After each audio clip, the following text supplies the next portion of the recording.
Hi, my name is Allison Lund, and I'm a freshman studying agricultural communication.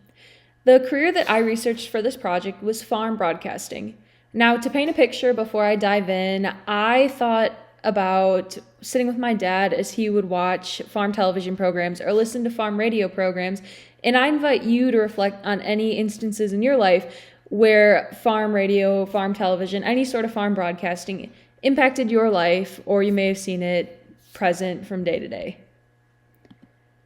So, looking at farm broadcasting as a career, it consists of gathering and reporting agricultural related news and stories, as well as weather reports and market reports. So that's the main overview. But narrowing it down, farm broadcasters can include those who work in radio, television, and newer technologies and programs such as podcasts. So there's a wide variety of jobs within farm broadcasting. It isn't just radio and television. This career has been around since the birth of radio in the 1920s, so about 100 years, and it has definitely had to evolve in order to survive. Before we get even further, here are some key terms that I've included in this presentation. One of those terms is consolidation, which, as we discussed in class, it's the ownership of many companies by one or very few larger companies. So as an example, in class we talked about how one main company could own many radio stations in the same area. Now, the bad side of this is that less voices are heard. Another term that I use in this presentation is podcasts. So a podcast is just an audio file that you can download and listen to at any time, which makes it more convenient than radio. And an example of this is Pam Yonke of Midwest Farm Report here in Wisconsin, who often appears in local podcasts such as Charlie Barron's Cripescast, in addition to her other farm broadcasting duties. So I've included some facts of farm broadcasting, and then we'll move on to my interview with Max Armstrong and my thoughts of this career. So one of the facts I have about farm broadcasting is that the first farm radio programs provided information on weather and markets, sort of like they do today. And that allowed farmers to make decisions quicker than they could when they were waiting for a newspaper. So rather than having to wait a couple days or even a week to make decisions, they can make decisions daily. And I learned this information from an article written by Steve Craig.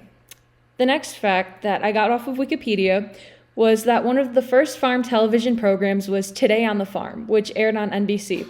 It featured farm news, weather reports, and even had music performances, which made it different from the other farm radio programs of the time. Farm broadcasters also write and publish their own articles in addition to appearing on radio and television, and on top of that, they may appear in podcasts, have their own websites, and keep up on social media. So as I mentioned earlier, an example of this is Pam Yonke here in Wisconsin, and I pulled this information from an article written by Tamara Dean. But Pam Yonke, rather than just broadcasting on television and radio, appears in other people's podcasts, writes her own articles, and posts regularly on her social media pages and on her websites. So they have many more tasks and duties than they did even 10 or 20 years ago. Another fact that I've included that I found on RFD TV was that in order for farm broadcasting to keep up with modern technology, news stories appear across multiple platforms. So the same story is showing up on multiple platforms rather than just appearing once on like radio or television. So the example that I spoke of in my paper from RFD TV is about a girl who sold her steer at the American Royal this fall for $280,000. And that story appeared all across RFD TV's website, social media pages, on television. So this ensured that farmers and other people who were watching and listening could find the information at some point when they were paying attention. Moving on to my interview with Max Armstrong. He is a farm broadcaster for This Week in Agribusiness alongside Orion Samuelson, which he started with Orion back in the day. And I've included a picture of him on my slide. But the cool thing that I bonded with him over is that he actually attended and graduated from Purdue University with a degree in radio television. So when I was speaking with Max Armstrong, I of course tried to ask him if he had any class recommendations at Purdue or what he thought would be beneficial for us to take. And he said, although speech and English classes are extremely important, economics and weather classes can also be quite beneficial. He He actually told me of a time when he was thrown into giving a weather report, and he reflected on his experience at Purdue University in a weather class he took for fun, and that was able to help him in his actual job. The biggest point he left me with is that no 2 days are ever the same.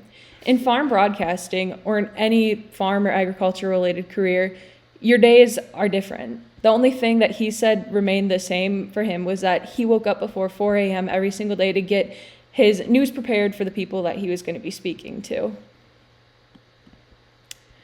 Moving on to my thoughts.